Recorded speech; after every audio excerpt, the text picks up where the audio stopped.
A Câmara dos Deputados aprovou hoje a urgência para um projeto de lei que aumenta as penas para o crime de falsificação de bebidas. A proposta ganha destaque após os recentes episódios de bebidas adulteradas com metanol, álcool de uso industrial e também altamente tóxico quando ingerido. Quem tem mais informações para a gente sobre este assunto, direto de Brasília, é o repórter Gabriel Ferreira Borges. Gabriel, boa noite para você. Boa noite, Síria. A inclusão da urgência dessa proposta na pauta da Câmara nesta quinta-feira foi uma resposta do presidente Hugo Mota, do Republicanos da Paraíba, às críticas da opinião pública. A PEC da blindagem, que foi derrubada pelo Senado logo na Comissão de Constituição e Justiça na última semana, expôs tanto Mota quanto o restante dos deputados federais. O anúncio da inclusão da urgência na pauta foi feito no mesmo dia em que o requerimento pedindo a tramitação célere da proposta foi apresentado na casa. O requerimento é encabeçado pelo líder do Republicanos, Gilberto Abramo, de Minas Gerais, e também por outros 5 líderes partidários da casa. Como é do mesmo partido de Mota, Abramo tem assinado pedidos de urgência de propostas que são de interesse do presidente da Câmara. Um exemplo foi a isenção do imposto de renda para quem ganha até R$5 mil lá atrás, no último mês de agosto, quando a urgência foi votada aqui no plenário, Essa proposta, que classifica como crime hediondo a falsificação de bebidas, estava parada na casa há 18 anos, desde 2007, quando foi apresentada, e durante esse período teve 6 relatores na Comissão de Constituição e Justiça, mas nenhum parecer foi apresentado e foi votado. Esta não é a primeira proposta em que Mota investe para tentar contornar o desgaste da Câmara provocado pela aprovação da PEC da blindagem. Há 2 dias, o presidente já havia levado a plenário a urgência de um pacote com 8 propostas de combate ao crime organizado. Agora, Mota deve designar um novo relator para essa proposta que classifica como hedionda a falsificação de bebidas, e o parecer deve ser levado ao plenário nas próximas semanas para que seja votado pelos deputados. Síria.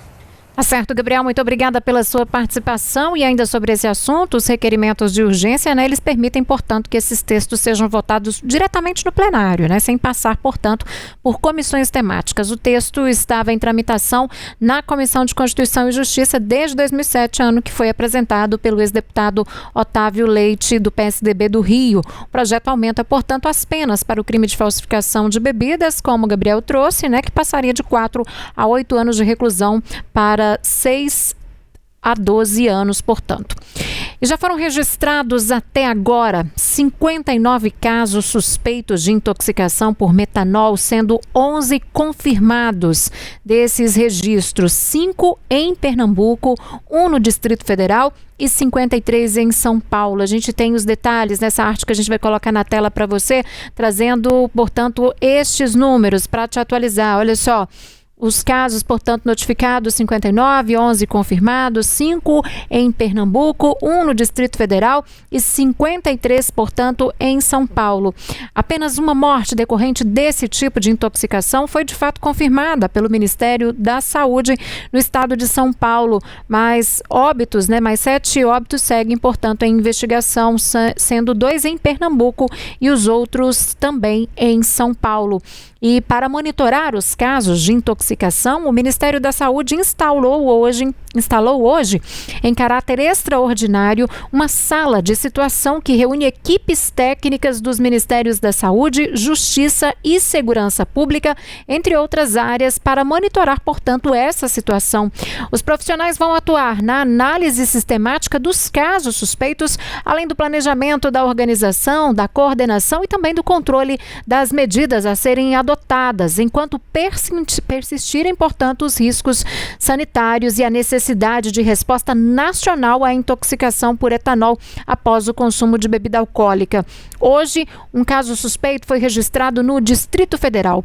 Trata-se do cantor Gustavo da Hungria Neves, de 34 anos, conhecido como Hungria, um dos principais nomes do rap e do hip-hop brasileiro. Ele foi internado no Hospital DF Star, em Brasília, com sintomas sintomas que levantaram, portanto, a suspeita de intoxicação por metanol, substância tóxica encontrada em bebidas alcoólicas adulteradas. E segundo o boletim médico, o artista chegou à unidade apresentando fortes dores de cabeça, náuseas, vômitos, visão turva e acidose metabólica, que são sinais clínicos compatíveis, com casos graves de intoxicação. A equipe médica informou que Hungria recebeu tratamento especializado logo após a internação e que segue em investigação da causa exata, portanto, do quadro clínico. A assessoria do artista comunicou que ele está na UTI e, portanto, fará tratamento com hemodiálise. A assessoria também informou que todos os shows previstos para este fim de semana foram remarcados. De acordo com a agenda de shows do cantor, Hungria se apresentaria amanhã, sexta-feira, na cidade de Ribeirão das Neves, em Minas Gerais. E no fim da tarde de hoje, Leandro Hungria, irmão do rapper, falou com a imprensa sobre o tratamento realizado.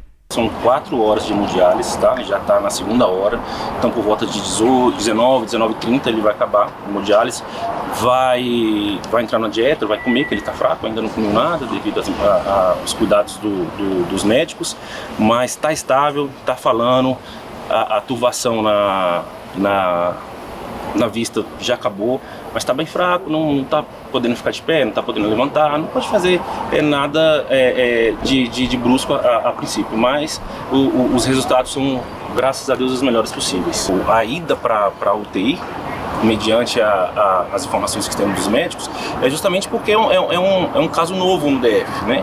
Então, devido às informações que tem de São Paulo, e todos os sintomas que ele teve foram os sintomas que as pessoas que ingeriram metanol em São Paulo tiveram, então os médicos optaram por ter um aparato melhor. Vamos subir para a UTI, vamos fazer uma filtragem no sangue, que é através da hemodiálise, para a gente descartar qualquer contaminação no sangue do Hungria.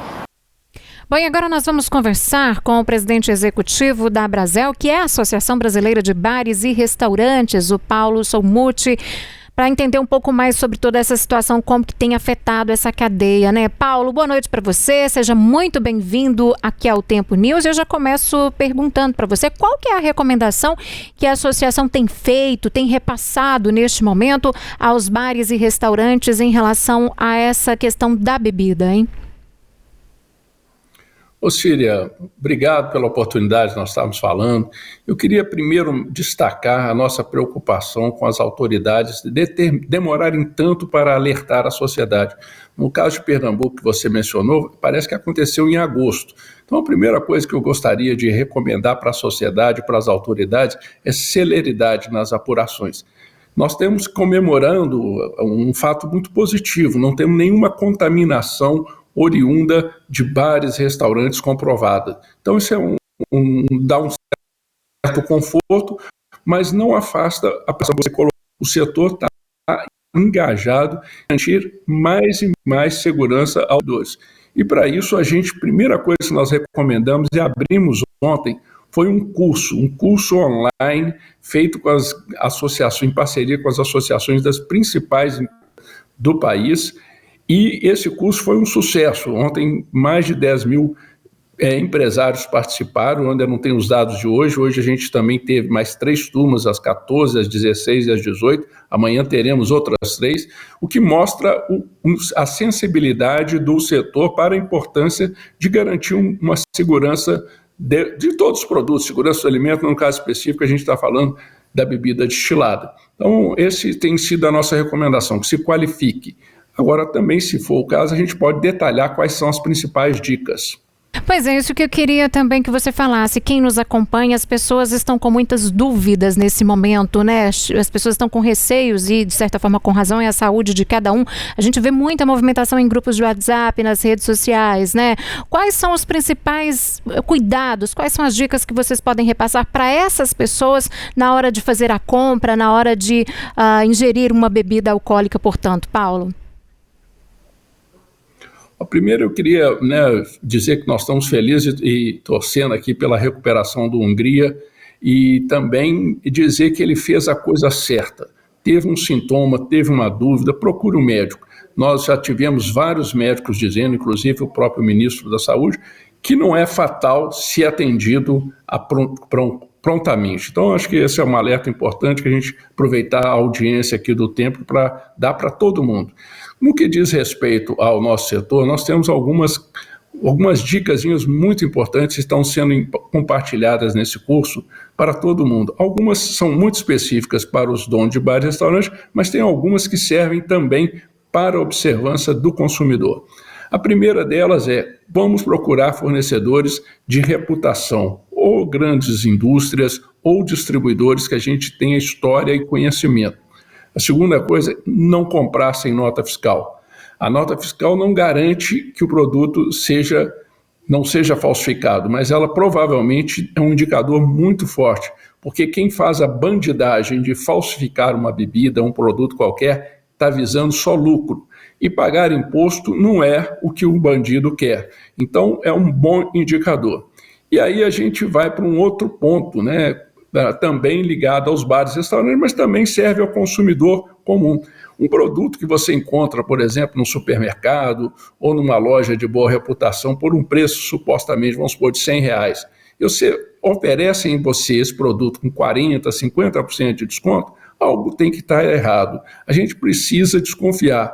E essa é uma das recomendações que nós estamos dando aos proprietários de bar de restaurante: não acreditem em descontos desse tamanho, porque eles não existem. Eles são indicativos de um problema.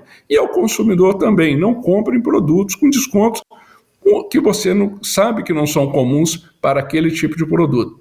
E agora nós vamos para outros 2 pontos muito importantes. Primeiro, o produto legal, ele tem um rótulo muito mais elaborado do que os falsificados, porque as grandes empresas, elas fazem um rótulo com qualidade, muitas vezes com relevo, e quem falsifica não tem esse cuidado e nem gráficas para fazer isso. Então, a primeira coisa, bata o olho no rótulo. A segundo ponto, toda garrafa de bebida tem um papelzinho em cima, que é o selo da Receita Federal.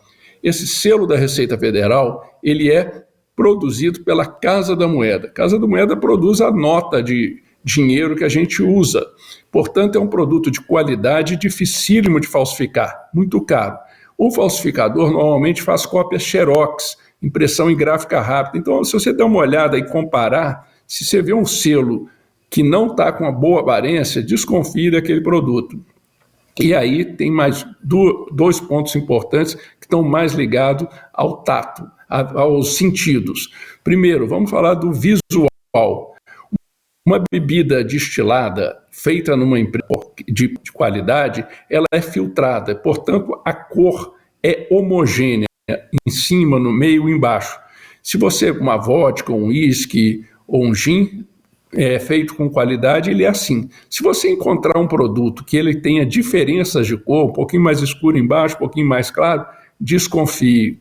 Afaste-se desse produto, porque certamente ele não é um produto idôneo. E tem o uso de dica.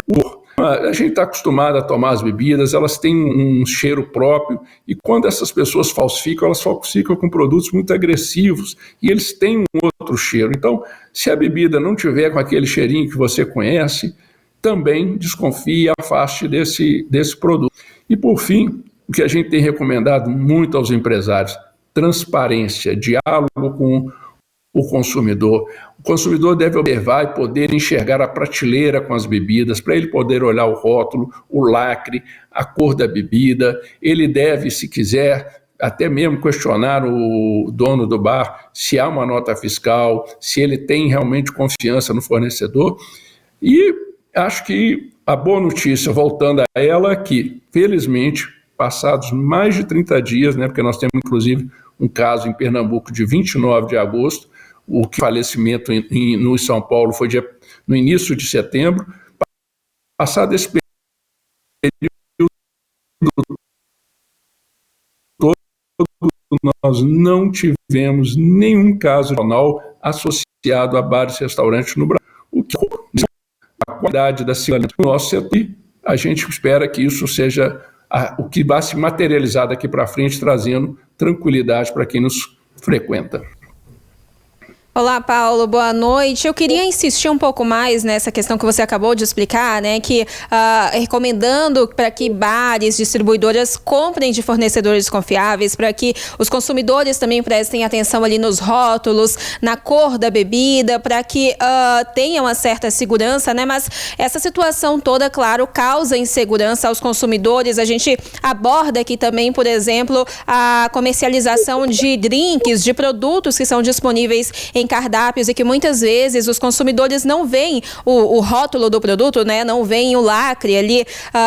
Como que o setor vai enfrentar essa situação agora, além de todos esses fatores que você acabou de citar, mas como que o setor vai enfrentar essa situação agora de dar segurança aos consumidores de que esses produtos comercializados ali, especialmente nos cardápios, né? Eu citei drinks aqui, que são produtos que já chegam à mesa dos consumidores prontos. Como que isso vai ser enfrentado no sentido de não perder essa confiança de quem compra esses produtos para minimizar ali os efeitos ao setor, principalmente a quem compra a bebida que tem garantia, que é original, né? Não tem nenhum tipo de adulteração.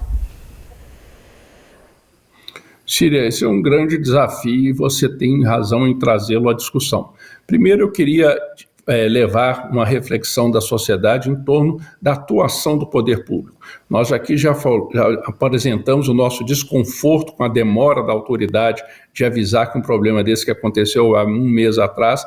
Você imagina se de fato a gente tivesse com um problema grave, com bebidas contaminadas espalhadas pelo país inteiro. Quantas pessoas teriam morrido, especialmente em São Paulo, se isso fosse de fato confirmado? Felizmente nós não estamos com um problema endêmico, nós estamos com um conjunto importante de casos sendo investigado, um número de em torno de 60, é grave, merece a atenção da sociedade, sim, mas em termos do que se alardeou no início, é algo bem melhor que se imaginava. Então esse é um ponto. O outro ponto é que existem 1.400.000 bares e restaurantes oficiais com CNPJ ativo, fora os que eventualmente trabalham sem CNPJ. É impossível ao poder público fiscalizar tantos estabelecimentos espalhados por todos os rincões do nosso país, mas fiscalizar fábricas e distribuidoras, são pouquíssimas fábricas, são umas centenas de distribuidores, é muito mais fácil e é obrigação do Estado. O consumidor, o dono de bar e restaurante não deveria ter, nem sequer receber a oferta desse produto, porque, por exemplo, se vem lá em São Paulo, da noite para o dia em um dia descobriram uma fábrica clandestina. Aí você levanta duas hipóteses: ou já sabiam que essa fábrica existia e ninguém tomou providência, ou é possível descobrir uma fábrica em 24 horas e basta que o poder público faça um grande esforço, que nós vamos acabar com as fábricas clandestinas aí em 30, 40, 60 dias. O que a gente quer é uma sociedade com um poder público mais atuante, né, mais transparente. Isso vai ajudar demais. O desafio que você coloca de confiança do consumidor, ele é fundamental. E aí não é só em bares e restaurantes, né? A gente vai, por exemplo, no médico, no hospital, a gente precisa confiar naquele produto que está sendo injetado na gente. A gente vai numa clínica de estética, a gente precisa confiar no produto. Então, a confiança no fornecedor, ela não se materializa exatamente conhecendo o remédio que foi aberto, o produto foi... Você precisa procurar bons fornecedores e acompanhar o histórico do setor de bares e restaurantes. E, especialmente neste momento, é um histórico muito positivo. Nós não temos, com toda essa observância da sociedade, com toda a observância da imprensa, com toda a observância das autoridades, inclusive policiais, nós não temos um único caso de metanol, contaminação associada a bares e restaurantes. Todos os que foram identificados e comprovados até agora não têm origem em bares e restaurantes. Então, eu acho que olhar aquele estabelecimento, continuar frequentando aquele estabelecimento que sempre te entregou um produto de qualidade, no qual você sempre foi feliz, e confiar. E, obviamente, confiar como? Confiar buscando estimular a transparência dos estabelecimentos.